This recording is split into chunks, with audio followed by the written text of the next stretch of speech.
नमस्कार दर्शकों, आप सभी का स्वागत है सिटी न्यूज में।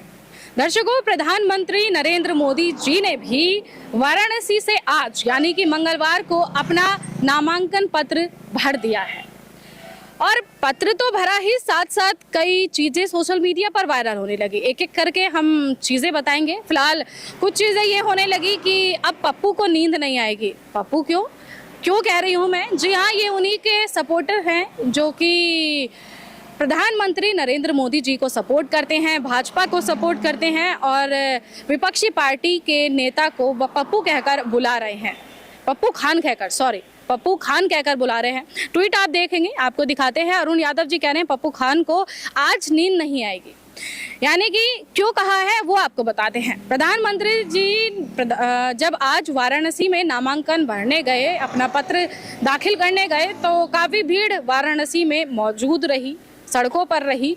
किसी ने तो आरती भी उतारी और किसी ने तो फूलों की बारिश ही कर दी। आसमान से लग रहा था कि बारिश हो रही है, पर आसमान से नहीं, वो जनता कर रही थी अपने छतों से।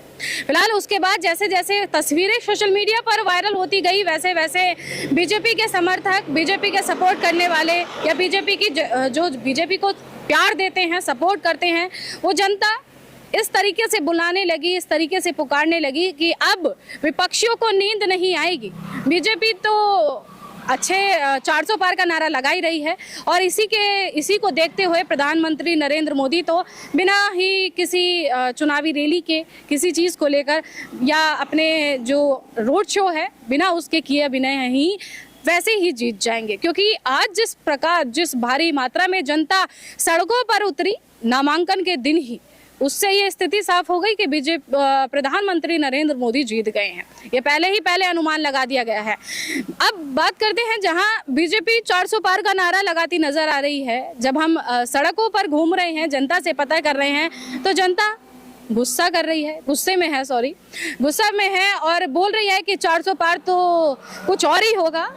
अगर ये बीजेपी आती है 400 पार पेट्रोल होगा, पर हाँ, इनकी सीटें किसी भी कीमत पर 400 पार नहीं आएगी। क्योंकि जिन्होंने 10 साल में कुछ नहीं किया, उन्हें आखिर 400 पार जनता कैसे पहुंचाएगी? तो बीजेपी का जो 400 पार का नारा है वो सिर्फ और सिर्फ ख्यालों में है। दोस्तों, जैसे जैसे हमने सोशल मीडिया पर हम जब चीज़ें देखते रहे, तो एक नाम और आया, श्याम रंगीला। जी हाँ, स्टैंड अप कॉमेडियन जो कि वाराणसी से चुनाव लड़ने के लिए एक तैयारी में थे कुछ दिनों से। जब हम देख रहे थे और साफ तौर पर कह रहे थे कि हाँ मैं लड़ूंगा, जो कि मिमिक्री करते हैं। आपने भी कहीं ना कहीं उनकी मिमिक्री या उनकी कॉमेडी सुनी होगी, देखी होगी, और चर्चाओं के बीच में आज बने हुए हैं। क्यों है वो आपको बताते हैं।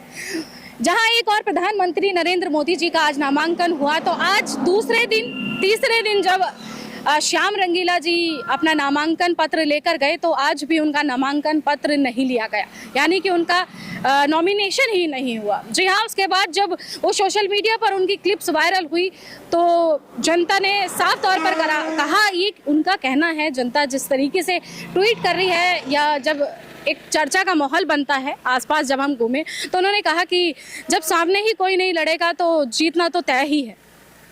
अब आप ये खुद देखिए कि जो इंसान अपनी तैयारी के साथ अपने पत्र लेकर नॉमिनेशन के लिए जाता है, सारी चीज़ें करता है और उसका नॉमिनेशन नहीं होता, जैसे कि हमने देखा कि वो शुक्रवार को भी गए और आज भी सोमवार को भी गए और आज भी गए, मंगलवार को भी गए और आज भी उनका तीसरे दिन नामांकन नहीं हुआ। पर उनकी एक क्लिप वायरल हुई कि मैं हार नहीं मानूंगा। जी हाँ, वो लगातार कोशिशों में है कि उनका नॉमिनेशन हो जाए और जहां वो ये उम्मीद जता रहे हैं कि जहां मेरा एक बार नॉमिनेशन हुआ तो वहां कहीं ना कहीं बीजेपी एक हारती नजर आएगी वहां से, यानी कि प्रधानमंत्री जी को वो एक तरीके से चुनौती दे रहे हैं। और ये साफ तौर पर जो जनता समझ भी रही है, जो जनता ये बोल भी रही है कि जब नॉमिनेशन ही नहीं हो पा रहा है तो कहीं ना कहीं कोई ना कोई तो बात होगी। जो चौथे दिन या तीसरे दिन जो जा रहा है अपने पत्र लेकर, उसका नॉमिनेशन नहीं हो पा रहा, जो अपने पूरे कागजात दे रहा है, उसको सुबह 9 बजे जब वो